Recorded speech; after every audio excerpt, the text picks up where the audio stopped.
Hello build-up gamers. Today's video is spooky original Xbox games to play for Halloween. Just having a quick look at what is visible in my original Xbox collection. You'll be able to pick out a few horror games. These are not the ones I'm going to look at. These are not the ones that I've picked. I've decided to pick a handful of games that I have either completed or got almost to the end of. And we'll go through this in my fashion. I'll pop them up above and go through them one by one. Starting off with The Suffering. There are two games in the series. This game is one that I highly recommend giving a try if you've never played it before. I remember back in the day when this first was about to be released and there were adverts on the TV for it. I remember watching the adverts and thinking, whoa, this looks good. And I wasn't disappointed. However, my first playthrough of this game, all the way back in the early 2000s, was not a successful one. I didn't manage to get to the end. The reason being, I got stuck at a point in the game, and back then I was very stubborn. I wouldn't use a walkthrough to get through a game, and often would just refuse to continue playing if I couldn't figure out what I was supposed to do. And there was also a lot of stuff going on in my life at that time as well, in my mind, that was creating blockers, but we'll go through that another day. It's an action horror game, not a traditional survival horror, third person, but there's lots of spooky stuff going on in this game for your Halloween pleasure. Prison is hell. Experience the terror as you fight your way out of a maximum security penitentiary overrun with ghastly creatures. Your desperate bid to escape this horrific prison and the island that surrounds is only the beginning as you learn the truth behind the suffering. I would say that the enemies in this game have a very sort of Clive Barker vibe going on with them. Moving on. Cold Fear. This, for me personally, is one of the best survival horror games that you will find on the original Xbox. Also released on the PlayStation 2. Darkworks, as you can see there on the front cover, were a studio who only put out a few games before they were disbanded, which is a shame because the games that they worked on were all fantastic games. This game, at the time that it came out, had some very unique game mechanics. You are on a ship and it really feels and plays like you're on a ship. And this actually put me off playing this game when I had it years ago. I couldn't get to grips with the over-the-shoulder camera and the way that the ship will throw you about and sometimes kill you if you are not careful. And I just gave up, and I came back to it many years later, as I often have done with certain games that I played when I was younger. And when I sat down and gave it a serious play, I was gobsmacked, to say the least, at just how good this game is and how good it was for the time that it was released.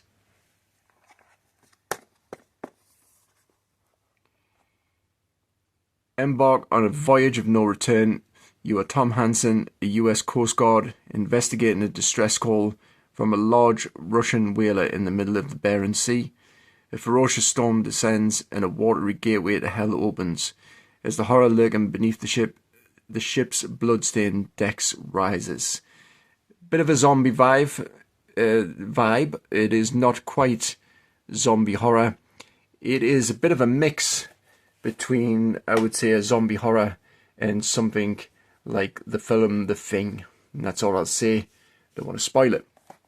Next up, we have Fahrenheit, which is also known as the Indigo Prophecy, I think it is, in America. This is, how would you put it, a cinematic action-adventure game. And it has a very dark theme to it. It's a bit of a murder mystery. And this is a game that I played and completed back in the day and was absolutely blown away by this game. I loved point-and-click adventures, as I've said before.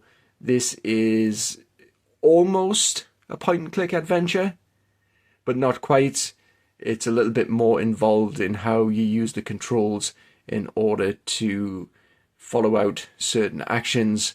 It plays out a bit like you are watching a story unfold and you are controlling the narrative at the same time as the story's unfolding. I cannot recommend it highly enough. This was from the makers of Beyond Two Souls, Heavy Rain, and then more recently Detroit Become Human, Quantic Dreams. Guilt is a chilling feeling. In the men's room of a diner, a mysterious murder takes place. The murderer is an ordinary man. He has no idea who his victim is, but this isn't an isolated incident. All over New York, regular people are killing total strangers. The only link between the killings is that they all show the same ritual patterns. There's a lot of stuff in this game that didn't make sense to my younger brain, or to my younger mind. And then when I played it again as an adult, some of the stuff that I was watching, I was thinking, oh, okay, now that makes sense. Next up, only on Xbox, a game that I rarely hear anybody talking about, that is Still Life. This is a point-and-click adventure, murder mystery, almost Jack the Ripper sort of game, ported over from the PC because Xbox, being Microsoft, they did that for the original Xbox. This game, again, was a huge surprise. When I was looking for games to play when I was younger, I was always on the lookout for horror-style games. This one has a horror sort of theme to it. It is a murder mystery, but there's a lot of blood and gore in this game. It has a fantastic story. Like I said, it is very much along the lines of a Jack the Ripper sort of tale. The only complaint that I have about this game is that it is brutally difficult. The puzzles in this game are very challenging. I could not get through it back in the day, and I cracked probably for the only time that I can remember. I went through a walkthrough. I was going to say I picked up a walkthrough. I did, in a sense. I went through a walkthrough on my mobile phone, which was a slog back then. Trying to find a walkthrough and go through it on a mobile phone was not as easy as it is today. I did come back to this game. I was just trying to remember if I got to the end of it. Yes, I did. I did come back to this game years later, and I had to use a walkthrough again to be able to get all the way to the end of it. I do intend to sit down and give this another play again because I do really enjoy the story.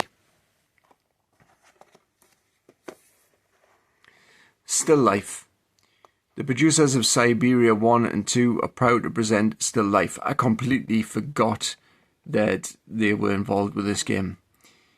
Victoria McPherson is a brilliant young FBI agent who is investigating a serial murder case. The body count is now at 5, and with the lack of real leads and a mountain of circumstantial evidence, Victoria is beginning to show signs of fatigue and stress. She decides to take a break and go rest at her father's home in the suburban Chicago. After all, it is close to the Christmas holidays. So this one's a bit of a spooky Halloween vibe and Christmas at the same time. Play it for whichever celebration you want to. However, Victoria does not find rest. Instead, she finds one of her grandfather's old case files and begins to read. Oddly enough, Victoria's present case resembles the one from the past, right down to the killer's MO. There are 2 other games in the series. The first one, I can't remember what it's called off the top of my head. It was a PC-only game. And then there was a second one released, Still Life 2, also on PC. And next up we'll have Obscure. This is another game, surprise, surprise, that I wasn't able to finish. This one is quite a unique survival horror game based on the early 2000s slasher movies. Everybody says if you play this game, it is very much like the film The Faculty, and it is. There's no getting away from that.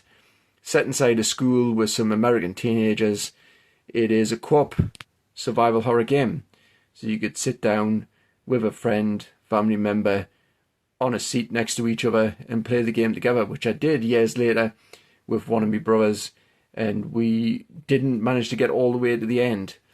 We did get very close to the end, and I would like to get to the end of this game at some point soon.